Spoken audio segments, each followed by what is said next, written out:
like to welcome everyone to tonight's talk, which is sponsored by the WVU Campus Read. The book that we chose this year to be the Campus Read was Marga Shetterly's Hidden Figures, which tells the story of the heretofore unknown pioneers of the space race.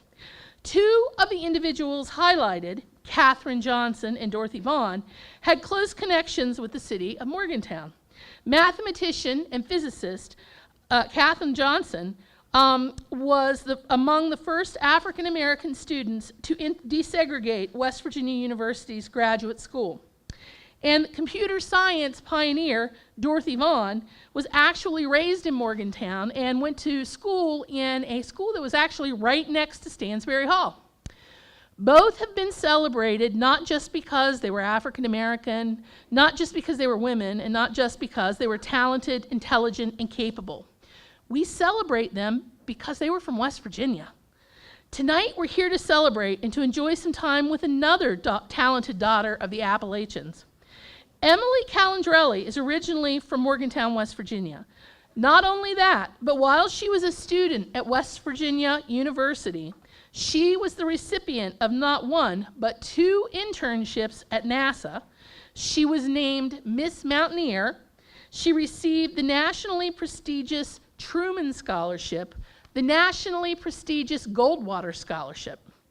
And after she finished her bachelor's degree in both mechanical and aerospace engineering, she went on to get master's degrees in aeronautics and aero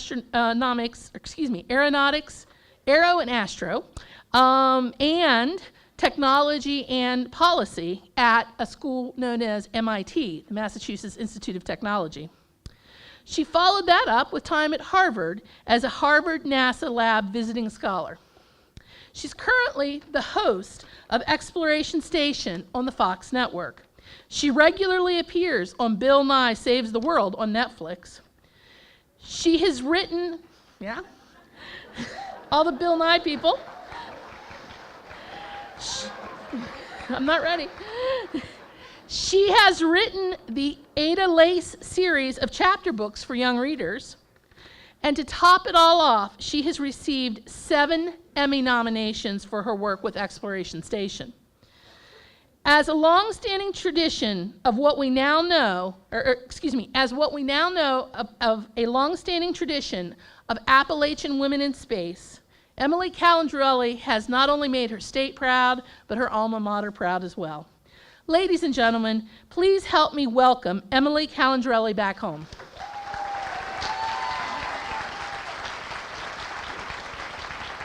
Oh boy. Hey everyone. Wow, this is a very large crowd. Thank you guys so much for coming. I know a lot of you, it's mandatory for you to be here, so I am going to try to make it worth your while. It's been wonderful being home. I live in San Francisco now, so I get home every few months or so, and every time I come home, it's always really nice. Everybody from West Virginia is the most welcoming person in the world. And so thank you guys for having me, and thank you to the Campus Read organization for bringing me in to be able to talk to you guys today. They wanted me to talk about hidden figures and how that relates to my life. So today I'm going to talk to you a little bit about hidden figures and kind of how I interpret it in my line of work. I will talk to you about a little bit of the sexism that I've experienced as a woman in engineering, and then kind of flip a switch and talk about a different type of hidden figures, like hidden science figures, not just people, but literal hidden science facts and figures. Because for me as a science communicator, there's a challenge in getting science out to the general public.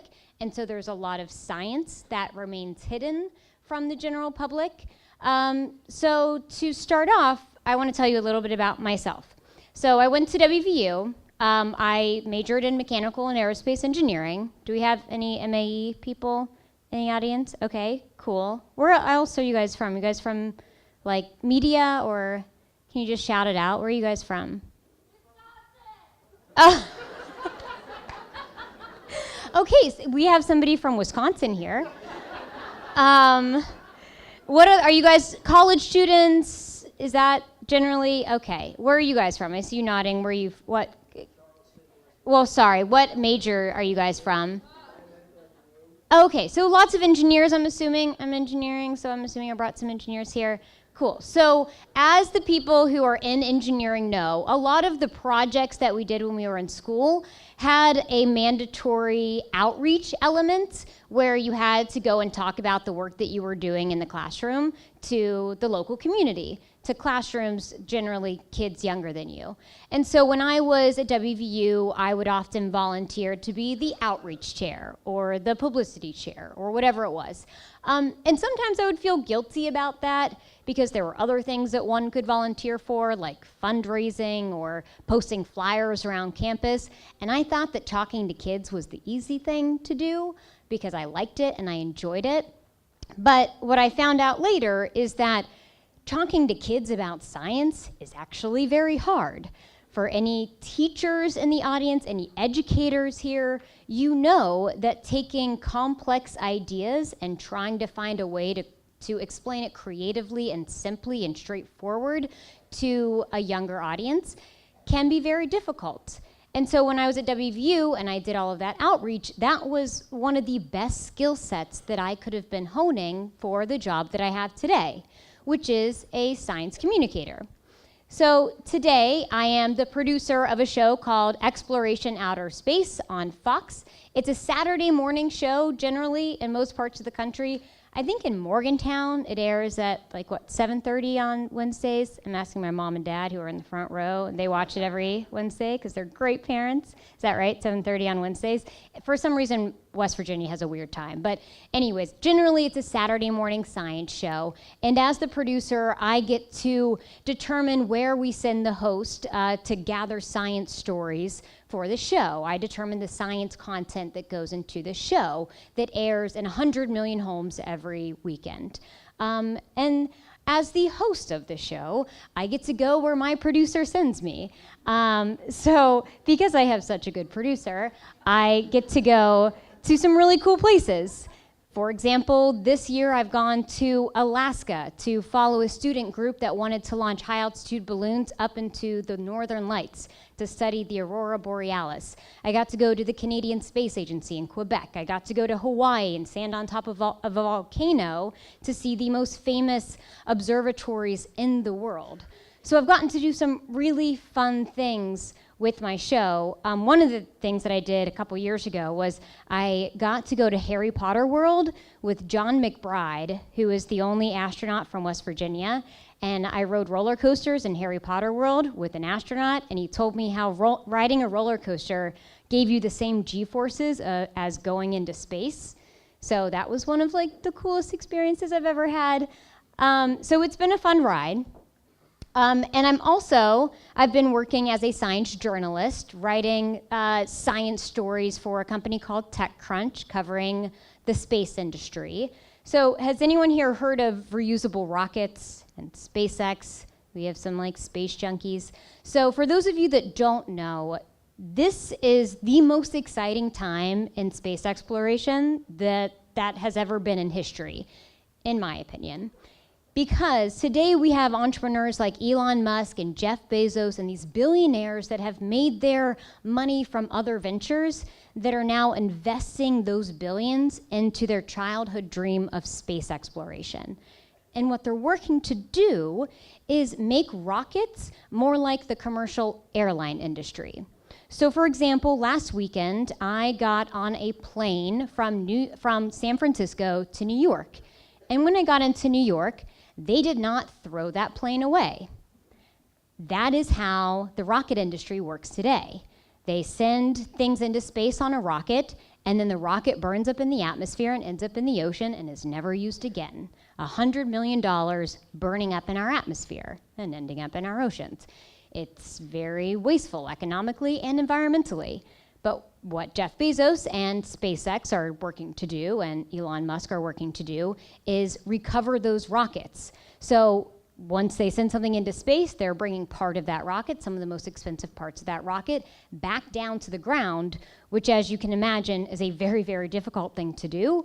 And as of this year, there have been something like almost 20 of them that have been recovered by SpaceX. So the space industry is being forever changed by this reusable rocket technology. It's going to make space exploration cheaper and more accessible to everyone, and it's a really exciting thing to cover as a journalist. More recently, I have been able to work with this guy. Last year, I got the incredible opportunity. You guys are great. Yes, Bill Nye is wonderful. Yeah. So I have to say, interviewing for this job was the scariest thing I've ever done in my entire life. I literally interviewed with Bill Nye one-on-one for an hour, just talking about different science topics. And I've never been so nervous for anything in my entire life. And when I got the call that I was going to be a field correspondent for Bill Nye Saves the World, I was in an airport and I just started crying. It was like the best feeling ever. So if you haven't seen it, Bill Nye Saves the World is a show on Netflix, and we cover lots of different science topics from space exploration, but also like genetically modified foods and climate change and everything in between.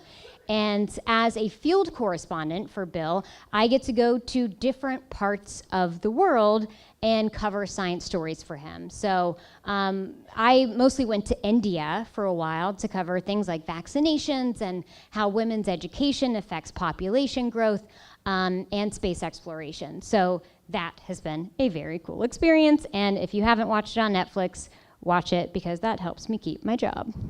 More recently, I have a book that came out called the Ada Lace series. And this is a series written for ages 6 to 10, and it features a West Virginia girl who is very good at science and technology, who builds robots and gadgets to get in and out of trouble. And I wanted to write this book for a couple of reasons.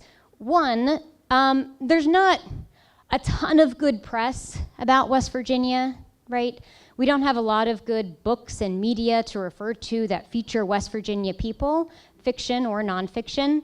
And so I wanted to have a book that featured a really awesome West Virginia character. That was one.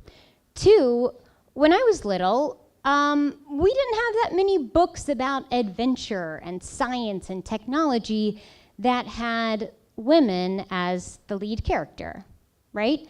And so I wanted to have a female character that was really good at science and technology, because representation in science and technology is so important. There's just something about reading about or hearing about or seeing somebody that looks kind of like you talking about science and technology that makes it feel so much more relatable, right? So I'm hoping that Ada Lace can be a new role model for kids when it comes to science and technology.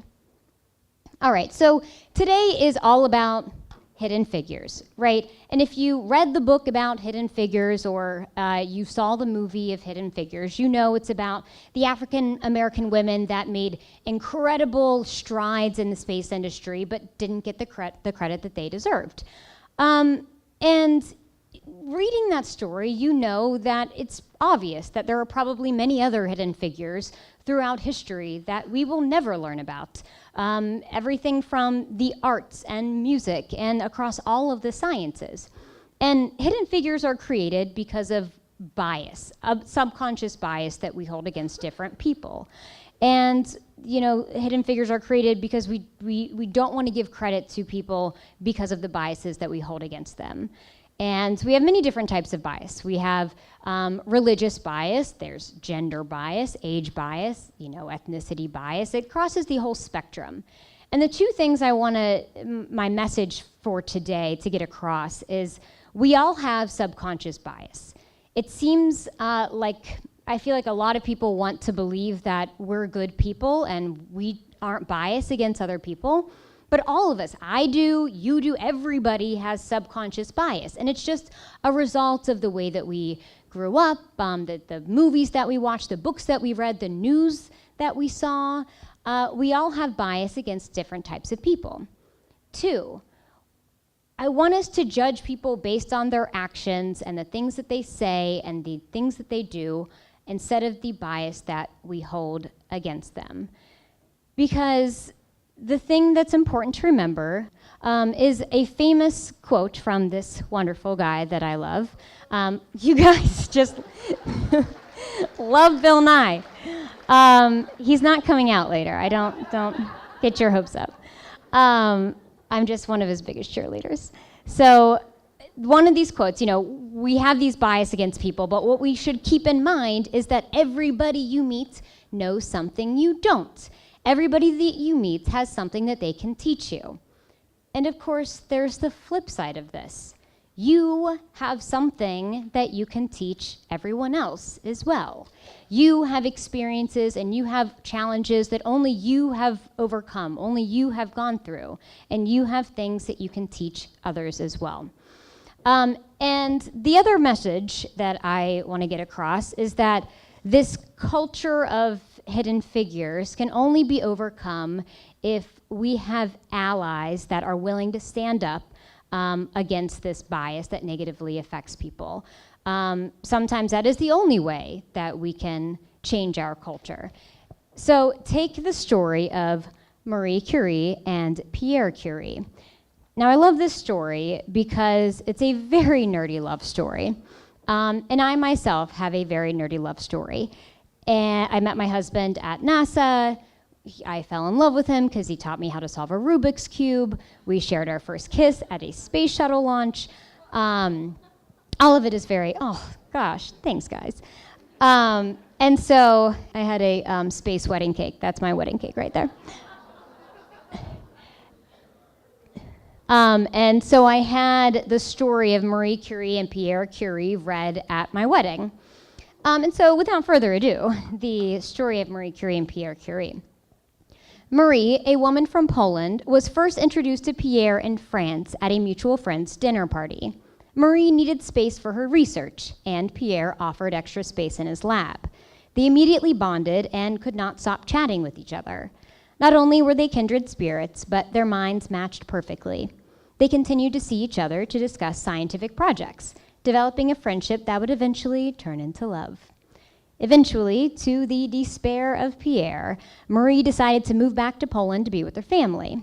During this period of long distance, Pierre wrote her love letters and begged her to return to Paris to continue her scientific work there. She agreed, and once she returned, Marie pushed Pierre to finish his doctoral degree, something he had been putting off for years. Shortly after, they got married and eventually worked together to study the properties of radiation, work that would lead to a Nobel Prize nomination in 1903. When Pierre learned that he alone was nominated for the prize, he was furious that Marie was not included. He went to the Nobel Committee and told them that he would not accept the award unless Marie was included in the nomination.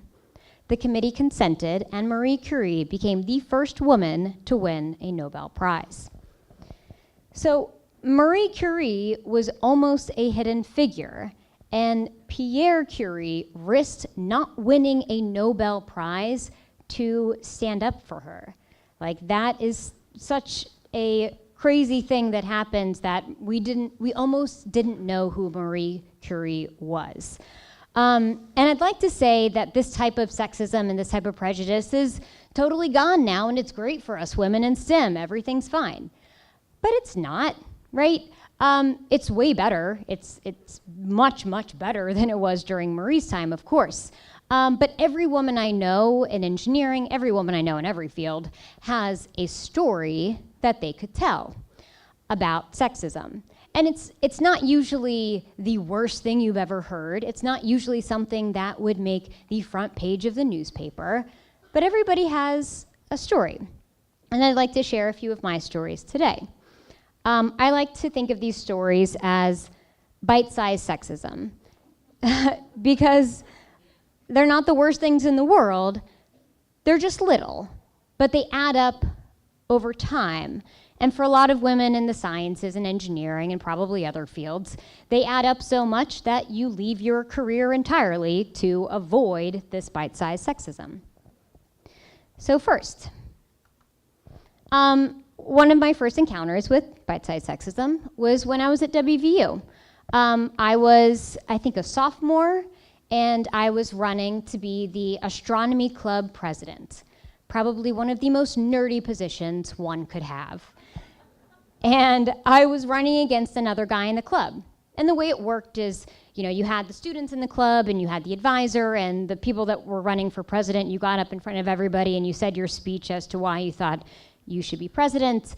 So I gave my speech, he gave his speech. They passed around little pieces of paper to see who they think they should win. The advisor tallied up the votes and I had won. The guy was very upset, got up in front of everybody and said, she only won because she wore a tank top today, and stormed out of the room. I was incredibly embarrassed, didn't say anything. Everybody else was very embarrassed. Nobody said anything. And you know, that incident is brought to you by a fragile male ego.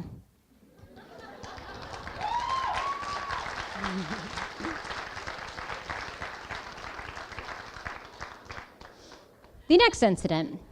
A couple years later, I was in an engineering class. We had an engineering project of sorts, and I can't really remember exactly what the project was about, but to get a good grade in the project, to figure out what we were doing in the project, we had to learn about this kind of like military grade gun.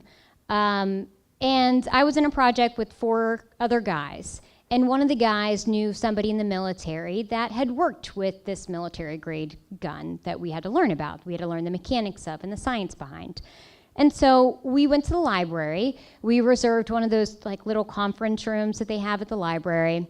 And the guy invited his military friend to come and give us like a mini presentation about the gun that we had to learn about. So we go in the conference room and he starts to put up his PowerPoint to show us some videos of the gun or whatever. And he looks at me, and just to me, and says, I know how girls are with guns, so if you want to leave, that's totally okay. I can show these guys the rest of it. And I was like, little do you know that I am doing all of the work in this team. And I am the only one here that cares about our grade. So no, I am not leaving. That incident is brought to you by sexism under the guise of being a gentleman, right? That happens all of the time. And clearly that guy had not seen this woman.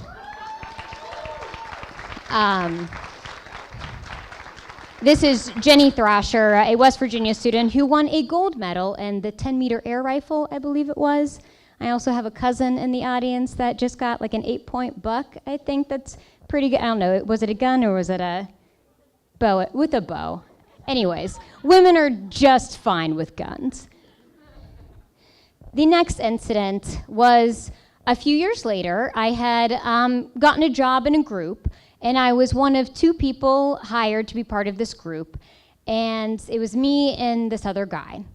And part of the point of this job of this group was to receive mentorship from our boss. We craved mentorship, advice for our career, advice for what we should be doing over the next few years, all of that. And so the first weekend of this internship, our boss took the guy that was hired to be the other guy that was the new guy, took him in his own plane that he owned, and he was a pilot. He took him in this plane to the coast and had lunch and talked about his career for the whole day, and brought him back. And the guy just came back and raved about this experience where our boss like flew him in his own plane to the coast for lunch. Like, it all sounded so fancy and amazing.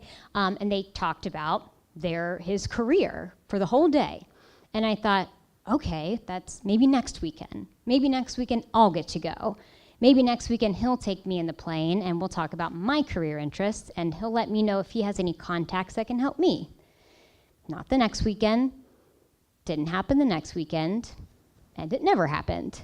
I never got the same one-on-one time as the males in the group that I was in.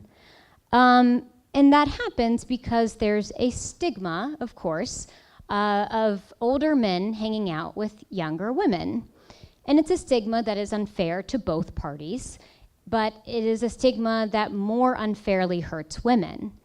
And with engineering and with most fields, it's important to have a mentor that can help show you the ropes, that can give you contacts, that can give you opportunities. And to do proper mentorship, you really need quality one-on-one time. And in a male-dominated field, it's hard to find mentors that are willing to do that. And you can see how this can be an endless cycle of younger men hanging out with our male mentors and younger women not getting the same opportunities, and how that cycle repeats itself. And you might say, well, just hang out with the women in the field, like get a female mentor. That's hard to do in a male-dominated field where 90% of the mentors are guys. So that is just a hard challenge to overcome in general for both parties, but it really hurts the women a bit more. Now, the last story I want to tell you is this excerpt, this story that I wrote for this book called Because I Was a Girl.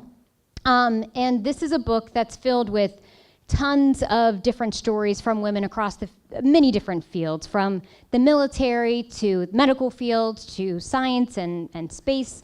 And so all of these pictures are like different pictures of women that are in the book. And so my story in this book is about my experience in my current field as a science TV show host. So, at first, I was an afterthought.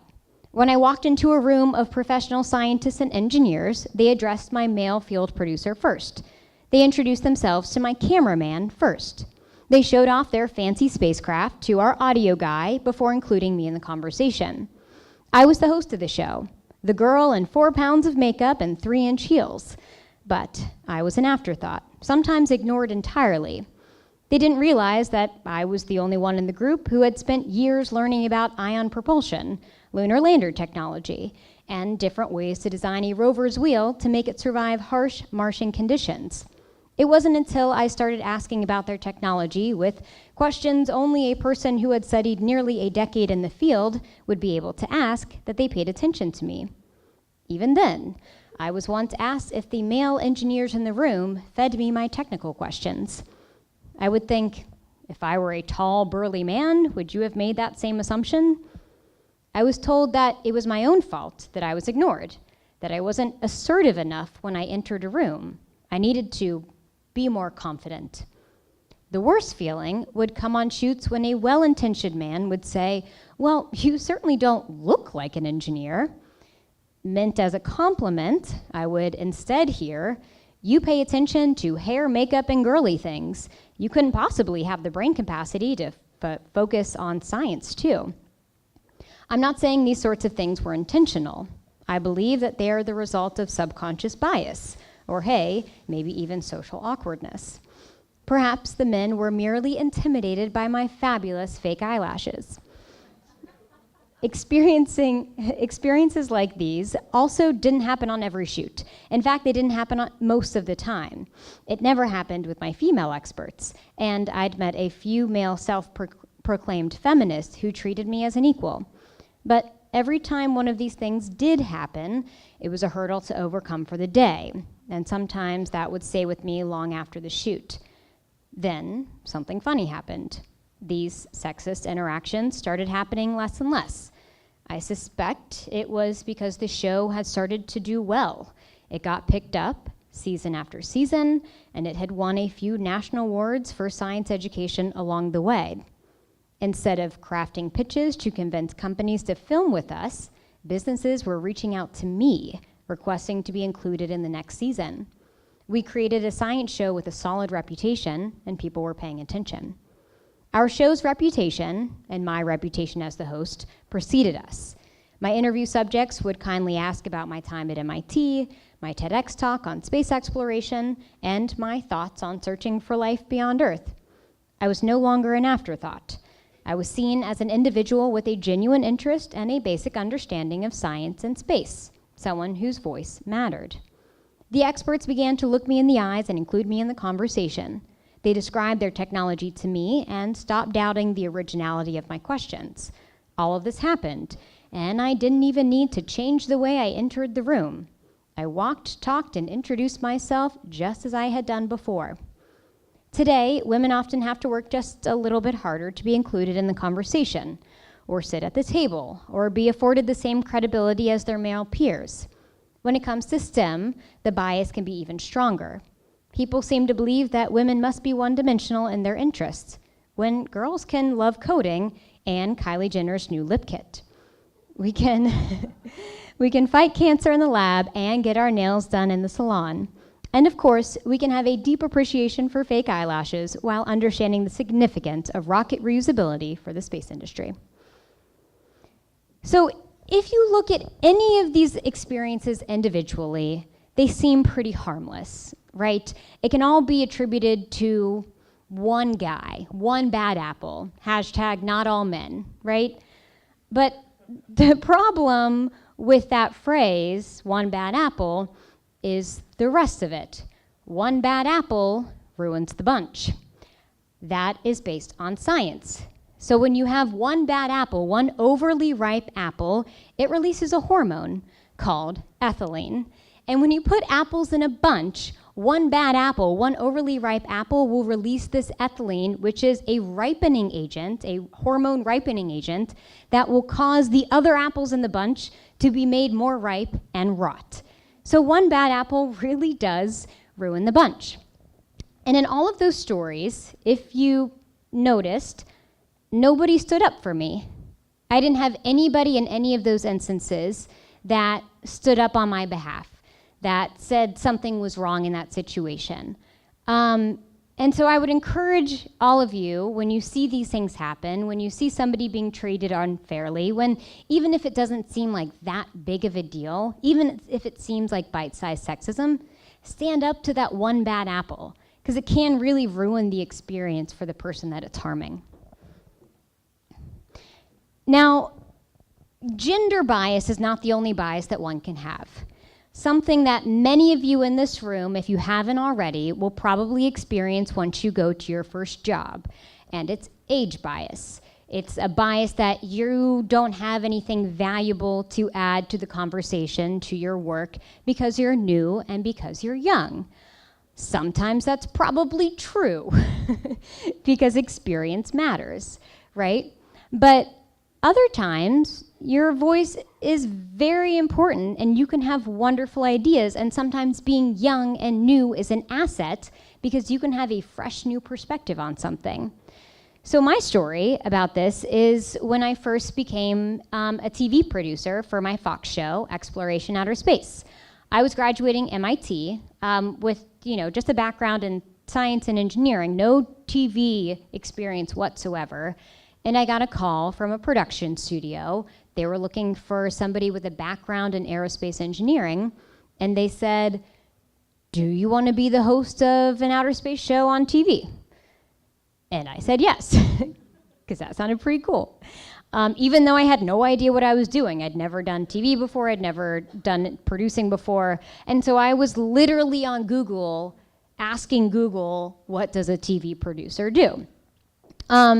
And so in my first year, I had this idea for a show. And I was hired to create science ideas because I had all of this background in science and space, and they valued my opinion on cool space ideas. And so I come up with a bunch of different space ideas for our first season. But I also come up with this new type of episode idea, something that they had never done before. It was an idea that would involve social media. It was an idea that would involve creativity and audience participation. Basically, my idea was I wanted to host a nationwide contest where students would have to submit videos of themselves telling them why they were the best science student to win our contest. And we would give them a prize that would launch their career in the space industry. It was like the nerdiest American Idol. And they didn't like that idea because they had never done anything like that. And the production studio I was working with is an Emmy-winning production studio. They have been doing their work for 4 decades. very successfully. And so they said, no, Emily, that's not going to work for us. We're not doing that. And I hear that and I say, fair enough. I don't really know what I'm doing. I literally just Googled how to be a TV producer. So I trust you. So we go through our first season. It does well. We get picked up for a second season. I have 1 year under my belt, and I go back to my boss. I go back to my executive producer, and I say, I still think this nerdy American Idol idea is a good idea. I think it could do really well. And he says, okay, if you really want to do it, then you have to find a way to make it work. You have to find a way to pay for it, and you have to organize the entire thing yourself. Find a way to do it. And I believed in this idea so much that I did.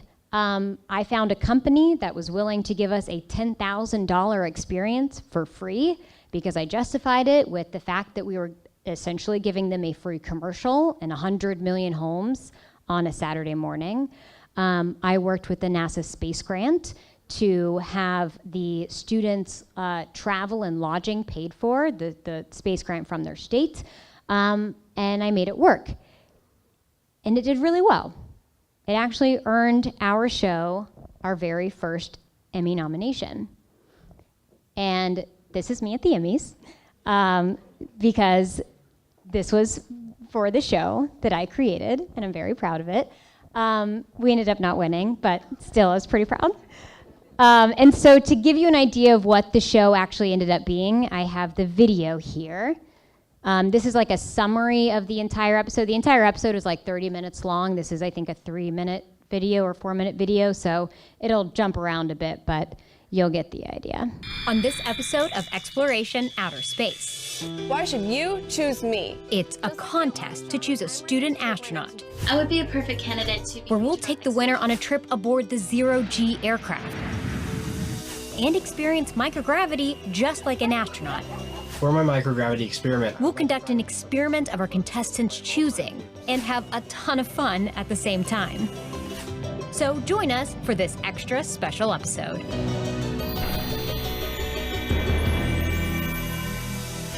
Welcome to Xploration Outer Space. We just held our second annual Student Astronaut Contest to find a student who is passionate about space exploration and science. The winning student will get an all-expenses-paid trip to float like an astronaut and experience weightlessness with me. To declare the winner, we flew to Chicago, where just outside the Windy City, we're going to meet our winning contestant.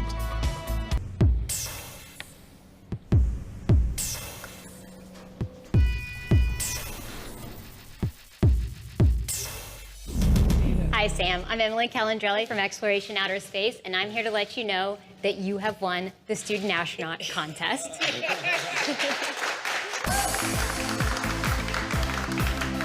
I had no idea what was going on. I turned the corner and there was a bunch of people and there was lights and cameras and then Emily started walking up to me and I still, at that point, I still didn't even quite know what was going on.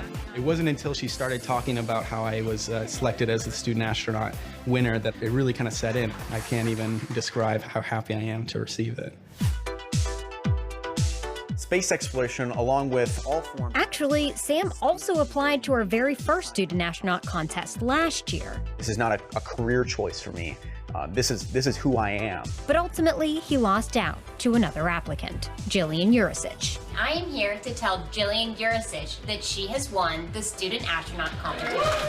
I was really disheartened to not get selected, of course, but when you look at the caliber of the other applicants, it makes sense. Space exploration is a mission that we can accomplish together. So then when I saw it open this year, I knew I needed to apply. Go to our Xploration Station Facebook page for your chance to take the wildest ride of your life. The way that you danced in that room and talked about how dancers don't often think about how gravity affects the different moves that they do was so thought-provoking. That was so interesting. I want to dance in microgravity with you. Yes, that'd be great. I'd love that. That'd be awesome. Sam is a former professional dancer. Dancing in Zero-G would make for a fascinating experiment, which is what he proposed in his video application. How many times could I spin before I stopped when there's nothing to stop me? Another dance move we need to try is the pirouette. On land, Sam's pirouette was smooth and effortless. Let's see how he does up here. Effortless, but not so smooth. Now it's my turn. Obviously not a professional dancer. Wow! Coming out! Maybe if we hold hands, we can have more control. Not quite. That didn't work!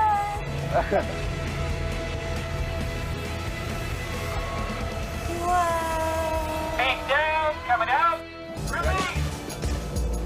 Here's another experiment, jumping through a hula hoop.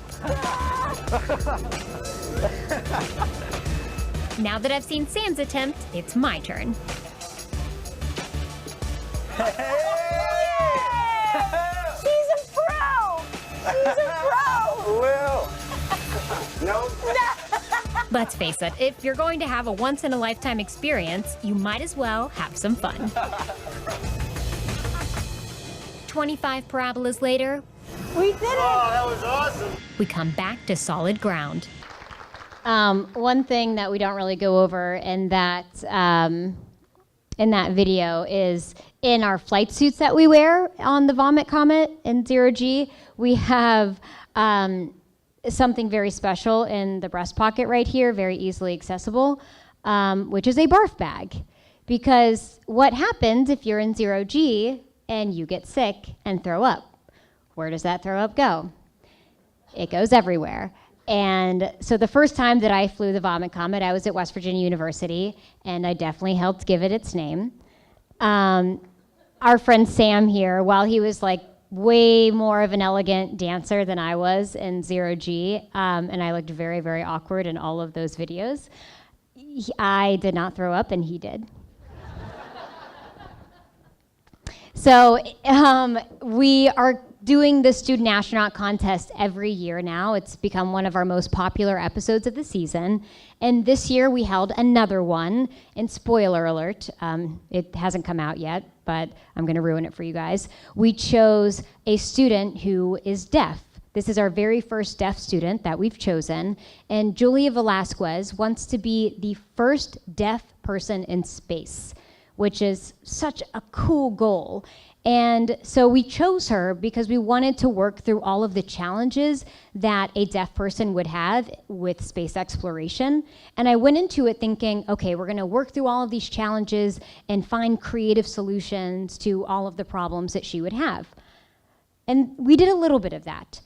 But what also happened is that I learned what an asset it is to know nonverbal language, like American Sign Language, in a space exploration environment.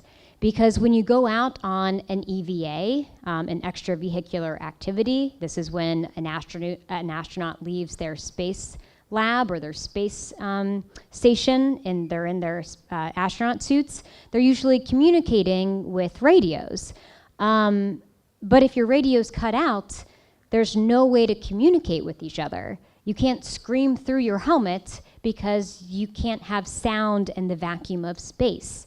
And so having some nonverbal cues, nonverbal language, can be a life-saving skill set. And so if you watch the episode, you'll learn all of the things we worked through and talked about, and it's just one of my most favorite episodes. This is just an amazing woman. So that episode will come out in December if you are interested. Now moving on to the second type of hidden figures. So getting science out to the public can sometimes be a challenge, which creates hidden science figures, right? Science that doesn't reach the public and remains hidden. And as a science communicator, my job is to get that hidden science out to the public. And I knew going into this job that there are groups of people that don't believe that climate change is caused by humans, that evolution isn't true, that vaccines are dangerous, all of the things. But the one thing that I didn't think that I was going to have to take on when I got into science communication were people that believed that the Earth is flat. 2 years ago, B.O.B., the famous artist, rapper, tweeted out that he believes that the Earth is flat, saying something like, a lot of people are turned off by the phrase flat Earth, but there's no way you can see all the evidence and just not know. Grow up. Now, when I see things like this, when I see conspiracy theorists on Twitter and online, I usually ignore them, right? I like to follow the adage, this quote by George Bernard Shaw. I learned long ago, never wrestle with a pig.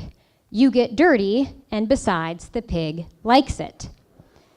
So I usually ignore trolls, the pigs of the internet.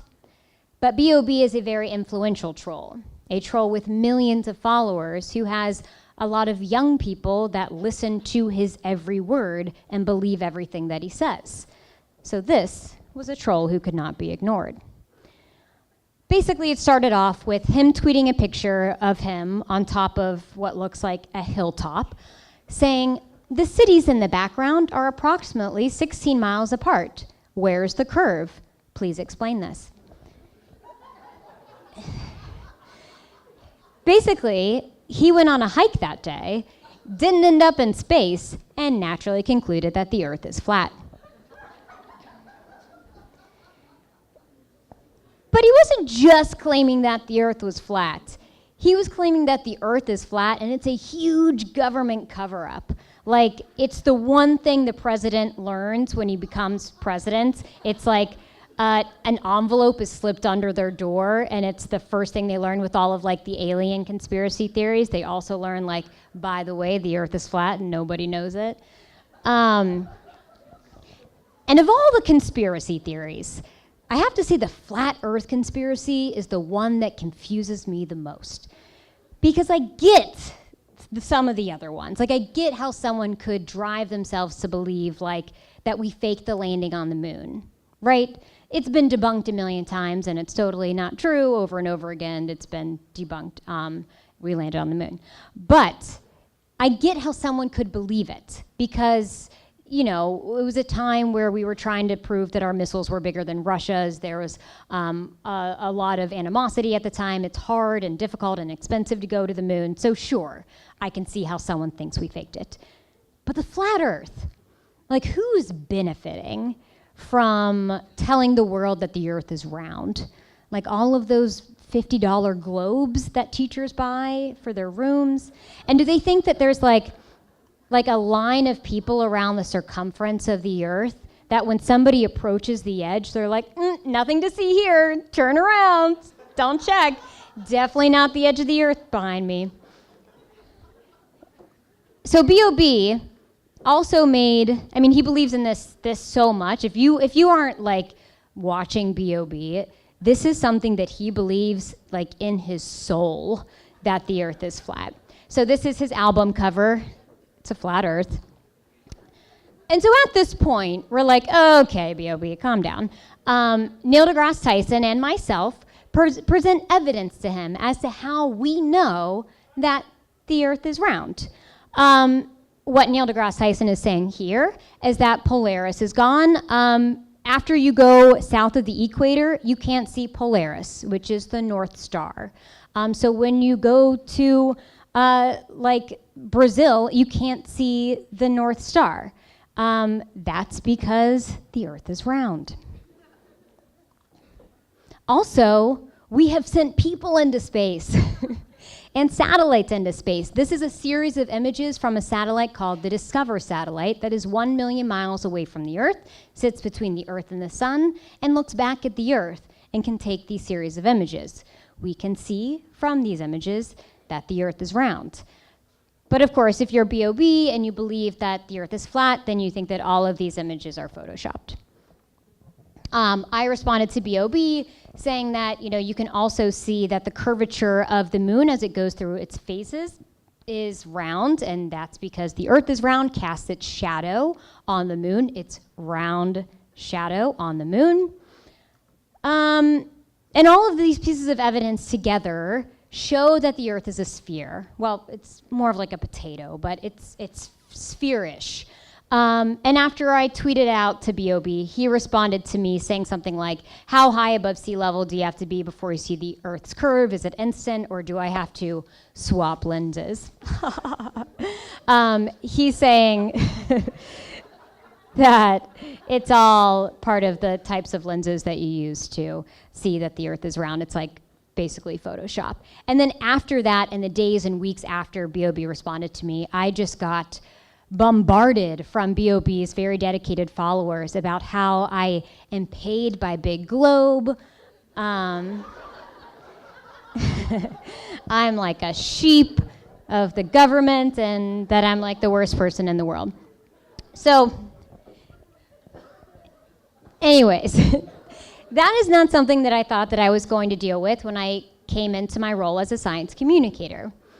But that is a bit of a silly example, right? Because there's not that many people that believe that the Earth is flat. There are, however, a concerning number of people that don't think climate change is happening or don't think it's caused by humans, that don't believe in evolution, don't believe in the efficacy and the safety of vaccines, think that GMOs are inherently dangerous. And so those are the types of topics that I try to focus on today. And the reason why I argue, this is my opinion, the reason why the science of those topics don't reach as many people as we would like is because scientists aren't really the most socially adept people in the world. I spent 8 years studying science and engineering, and I can vouch for the fact that scientists and engineers are not like they're socially awkward, right? So part of that is that, I mean, how many people here have talked to a scientist or somebody that studies science that like came off kind of as pretentious and condescending and rude? Like probably a lot of you. And that's an issue, right? When scientists are rude and condescending, they are not going to get their science to as many people as they'd like. And part of the problem that creates that issue is that media has told us that if you are intelligent, you have license to be a jerk, right? Look at all of these characters that we have come to love. Dr. House, Sherlock Holmes, basically all of the characters in the Big Bang Theory. They have showed us that if you're smart, you don't have to be kind, right? And that's a problem, because when you're trying to get your message out to people, when we're trying to get science out to people, you have to lead with empathy. You have to be kind, or else nobody's going to listen to you.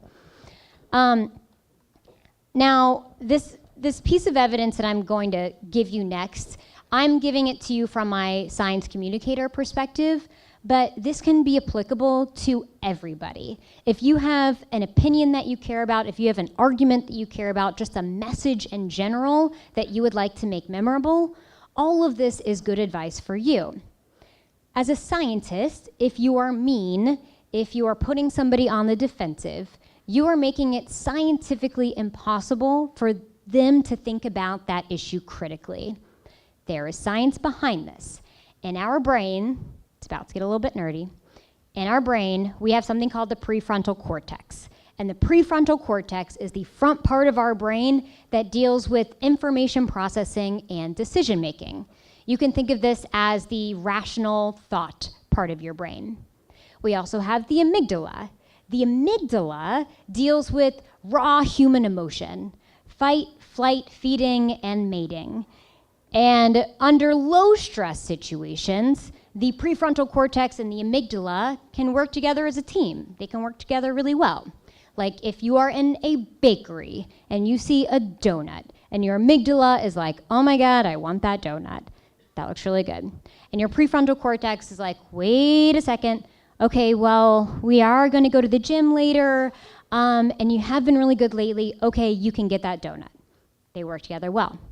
But in high stress situations, like if you are putting somebody on the defensive, if you are insulting somebody, if you are being mean to somebody, then the amygdala has the power to completely turn off the prefrontal cortex, making it impossible for that person to think critically about whatever thing you're trying to talk to them about. So If you're trying to have a legitimate conversation with somebody, if you want them to think critically about whatever you're talking about, it pays to be nice. It pays to be kind. I was on the receiving end of a scientist being not super nice recently. You may recognize this telescope. This is the Green Bank Telescope in Green Bank, West Virginia. It is one of the best assets West Virginia has. It is a world-renowned telescope and is used by astronomers all over the world. And recently, astronomers found some really interesting radio bursts using this telescope, something they called fast radio bursts. And if you don't know about radios, the gist that makes this interesting is that scientists look for radio waves in the universe to search for intelligent life. We think that humans are intelligent because we build technology that emits radio waves. And a lot of our radio waves go out, penetrating through the atmosphere, spiraling out into the universe at the speed of light, waiting for any aliens who might be listening. It's like our little red flag to the universe that there's intelligent life on our planet. So we're doing the same thing. We're listening for radio waves from other planets and other galaxies around the universe. The but here, the big but, is that radio waves are also produced naturally. They're produced by black holes and pulsars and planets and lots of other things in the universe. And so one of the tough things that astronomers have to do is determine if something is produced naturally and if something's produced by aliens. To this day, none of the cool radio waves that we have found in the universe have been produced by aliens that we know of. So when anytime there's news that we found cool radio waves, it's probably not aliens because it is never aliens. But the recent news that came out here, I tweeted out, right? I said, this is the news. We found some fast radio bursts from the Green Bank Telescope. And I followed it up with a why this is interesting. Because I have a lot of people that follow me that aren't scientists, they aren't astronomers, they don't know why radio bursts are interesting, they don't know why they should care. And so I followed it up with this is interesting because radio waves can mean aliens, but it can also mean black holes and pulsars or planets or whatever it is. This person, who is a scientist and a writer that I admire and I look up to and I really hold in high esteem, responded and said, bringing up aliens in this news is lazy and arguably not even science communication. And I was like very taken aback.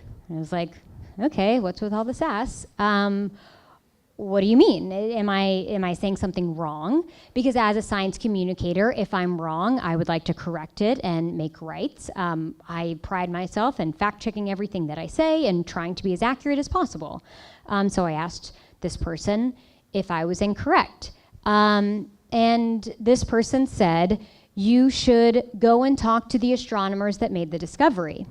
I did. Now, there is an adage called Godwin's Law. Has anyone here heard of Godwin's Law? Do you guys know what that is? Maybe some people. So Godwin's Law is the adage that says, as an online discussion grows longer, the probability of a comparison involving Hitler approaches 1. I think the same thing happens in science arguments on Twitter and Facebook, and you guys have probably seen this, not with Hitler, but with somebody at some point, usually the person who thinks they are intellectually superior, saying, maybe you should go and do your own research. And it's always something that is not helpful to the conversation. So anyways, this person and I go back and forth for a while, me asking if I'm incorrect, her saying you should do your own research, me saying I'm confused, I'm not sure what you're telling me, her saying actually this entire conversation has been very straightforward. And this kind of went on and that was like the end of it. Nothing really came of it.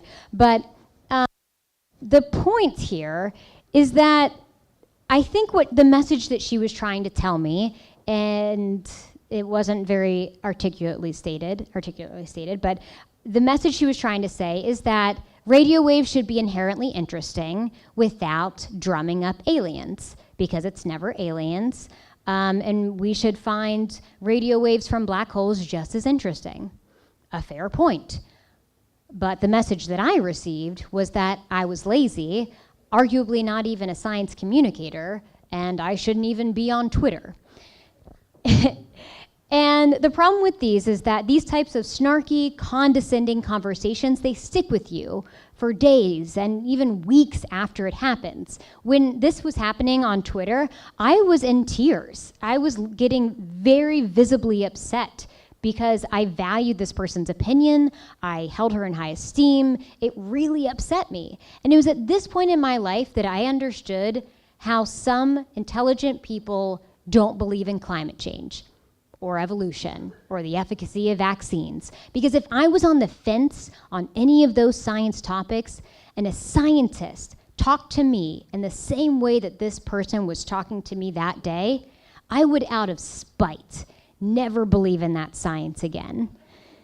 So I get it, because if we are the jerks, if we as somebody who is trying to present them information are the jerks, they will go somewhere else, right? This is what happened in Minnesota. So in Minnesota, there were 79 confirmed cases of measles this year. And if you don't know a lot about measles, that's a lot of measles cases. That is more than all of the US had in all of 2016. And most of the outbreaks occurred in the unvaccinated children in the community's Somali community. So Minnesota's Somali community immigrated to Minnesota in the 1990s when their country was having a civil war. And this was shortly after their country and surrounding countries like Kenya and Ethiopia had just experienced a pretty bad measles outbreak that affected hundreds of thousands of people. So the people that were coming to Minnesota, they were familiar with measles, and when they got there, they were getting their vaccinations, just as the people in Minnesota were. But then something happened. In 2008, the community noticed that they were getting high rates of autism in their community, something that hadn't happened since they had gotten there. And they brought this up to their community, and people from the CDC, the NIH, the University of Minnesota looked into it, and they were getting autism rates 3 times higher than the national average. But it was also the rate identical to the autism rate in the white community in Minnesota. What was different, though, was that the Somali children were getting the worst case of autism. They were getting the case where they were getting the hardest intellectual disabilities. They were having a hard time socializing. It was really bad. And so they expressed their concerns to their doctors. Donna Alpine, a sociologist at the University of Minnesota, said that a lot of parents felt that when they would go to the doctor or have contact with the public health official, it felt like they were lecturing them, saying things like, "Don't you know the science?" They were being a bit condescending to them. They were putting them on the defensive. And as we know, when you put somebody on the defensive, you are harming their ability to think about that situation critically. And so the Somali community went somewhere else. They didn't feel listened to. And in 2008, anti-vaccination groups rolled in, because this was also the time when the now debunked over and over again study from Andrew Wakefield was saying that there was some link between autism and the measles vaccine. And vaccination rates started to fall. This was such a big target for the anti-vaccination community that Andrew Wakefield himself made 3 appearances, private appearances with the Somali community to get them to stop vaccinating their children. And so it went all the way down to 42%, which led to the problem that we have today, where they have the most measles outbreaks in the country. Now, what do you do? Because blaming the doctors feels a little unfair, because they're the experts in this situation, and you should listen to your doctors, right? But these parents, they were just trying to be good parents. Parents who don't vaccinate their kids don't do it because they hate their kids, right? These are just scared parents who are trying to find the best situation to put their children into. So what do you do? Well, the 2 things that the Minnesota government and the community is doing there are two interesting tactics that I think are really good for any of us who are trying to make their message more impactful. First, they're trying to build a better line of trust with the Somali community. They are working to work directly with the Somali religious leaders. They are bringing in Somali nurses to work in their hospitals. They're also trying to make their message more memorable. Instead of the doctors giving parents a list of bullet point facts about the efficacy of vaccines and measles and all of that, they're telling stories instead. They're telling stories of the safety of vaccines. They're telling stories of families that had a child come down with measles and how hard that was on the family. And so they're trying to make their message more memorable. Now for us, I think we can dive into this and really, for any of us, build trust with the audience, with the people that we want to make our message more memorable for. This is great for marketing people, for business people, and especially for science communicators like myself, and something that I try to do when I talk about science with an audience. One, identify yourself with a common tribe, with the person that you are trying to get your message across to. So common tribes can be anything from, the big ones are liberal versus conservative, but you can also be West Virginians. You can both be parents. You can both be millennials. You can both be going to West Virginia University, right? You can identify yourself as having something in common. As long as you can start on the same page and go from there, then the person will be more open to whatever you're saying. Second, if you're having an argument with somebody about this topic, try to find something that you agree with them on, because it signals to them that you are not a person simply against everything that they say. If you can find some part of their argument that you agree with, tell them. Third, admit your own ignorance on the topic. If you're having an argument with somebody, try to tell that other person something that you don't understand and that you're interested in learning more.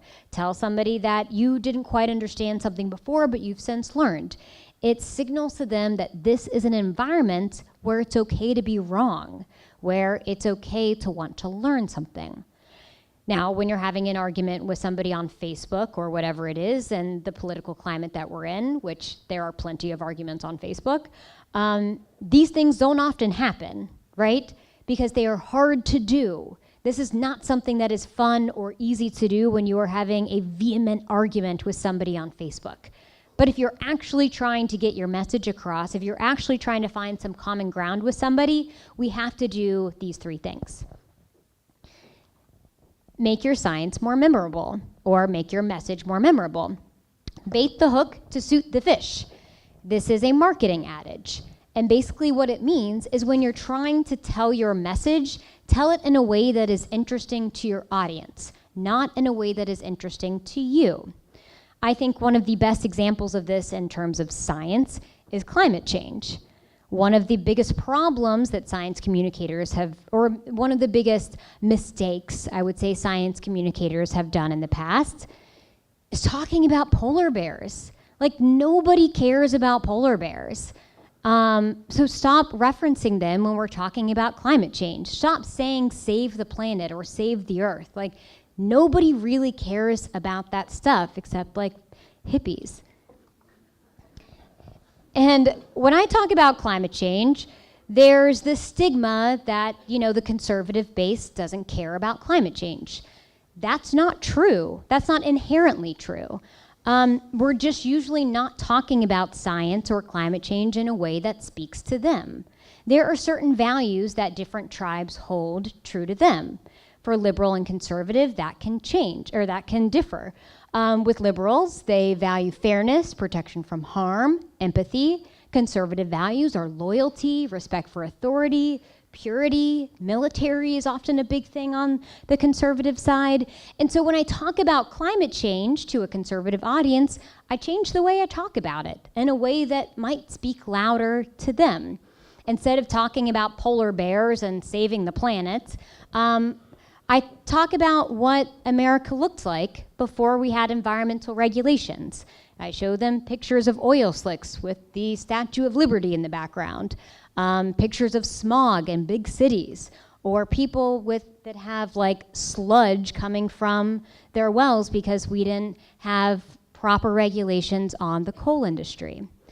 Showing them an impure America, a dirty America, is not an America that we want. It's not an America that we want to be proud of. And that's the purpose of environmental regulations. I also talk about how climate change is a national security threat, right? That's not often a message you hear, that climate change is one of the biggest national security threats that America faces today. Trump's own Secretary of Defense, James Mattis, said that climate change is impacting stability in areas of the world where our troops are operating today. He believes that climate change is one of the biggest national security threats that we have today. To explain that, think about what's going on in Puerto Rico today with the hurricanes. Climate change makes hurricanes more powerful and makes them more frequent. And with Puerto Rico, I mean, we are 6 weeks away from the hurricane, and most of that area is still without electricity. They still don't have clean water. They don't have a means of communication. They don't have access to medical supplies. Think of how bad that could be in a war-torn country, in an unstable area where we have military that we want to keep safe. Climate change doesn't start wars necessarily, but it makes areas that are already unstable worse and more dangerous.